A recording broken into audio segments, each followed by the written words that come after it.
is 2 weeks before the messenger died. The Prophet was sitting with his companions and he became very sad. He said, I yearn to meet my brothers and I yearn to meet my sisters. Bilal radiallahu anh looked to the Prophet and he said, Ya Rasulullah, your brothers and your sisters are here, we're here. And the Prophet looked at all of his companions. He looked at Abu Bakr, Uthman, Ali, the greatest people to walk the face of this earth from this ummah. And he said, you are not my brothers. You're my companions. He said, my brothers and my sisters are those who will come. They will believe in me and they have not seen me. And the Prophet said, I can't wait. I wish I could meet you guys. Now imagine for a second that man who took brotherhood away from his companions and ascribed it to me and you. Wallahi, the Prophet called us his brothers and sisters. Imagine if the Prophet stood right here. Imagine he stood here after Ramadan.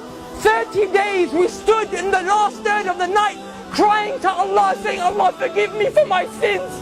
Then literally the next day the Prophet saw us out here free mixing, boys and girls dressed inappropriately, smoking shisha.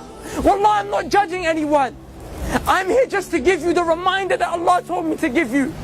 But how embarrassed and sad would you feel that the Prophet ﷺ would see you in such a state?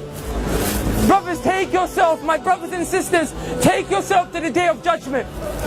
On a day when Allah subhanahu wa ta'ala said, يَوْمَ يَفِرُّ الْمَرْءُ مِنْ أَخِيهِ وَأُمِّهِ وَأَبِيهِ وَصَاحِبَتِهِ وَبَنِيهِ. Allah said, your mom will run away from you. Rather, you will run from your mom. Wallahi, your mom will smile at you burning in the hellfire. Wallahi, billahi, tallahi, dhalika yawmul haq. You will see it with these eyes. The same way you see my face today. You will see people whose mothers are smiling and thanking Allah that their sons and daughters are burning in the hellfire because they got saved. The mother got saved because she took some deeds from that son and daughter that wronged the mom. That day your mom won't spare you. On that day, the only man that will look around, the only man who will go around into sajda, he will fall, waiting, crying to Allah so that we can be saved and go to Jannah, is Muhammad sallallahu alayhi wasallam. But I tell you something, Wallahi, he won't recognize you unless you are from those who prayed. Because the hadith of the Prophet tells us that the Prophet will notice you from the marks of sajda on your foreheads and the marks of wudu on your arms.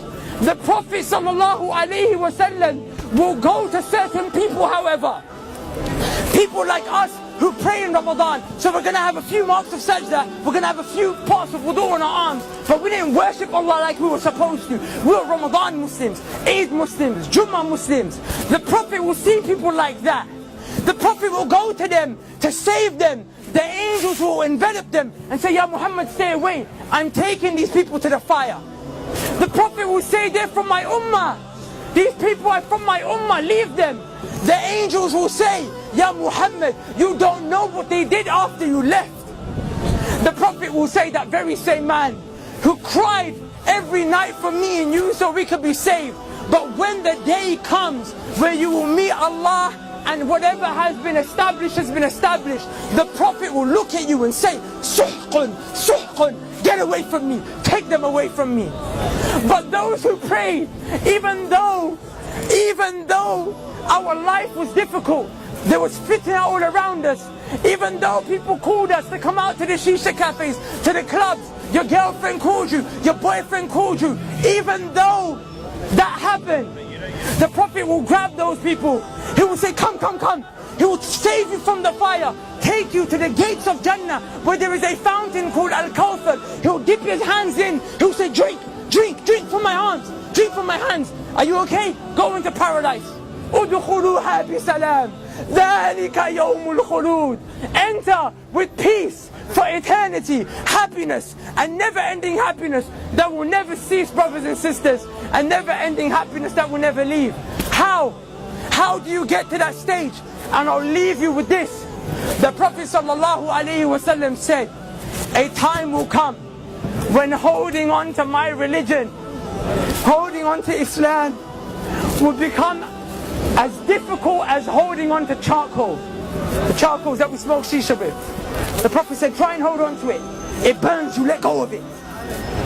The Prophet ﷺ said, that's what my religion will become like. Is it not like that today? We come to the masjid, but then the heat of the girls and the guys and the music and the haram, it grabs you, right? So it's hard to hold on to Islam. The Prophet gave you an advice in another hadith.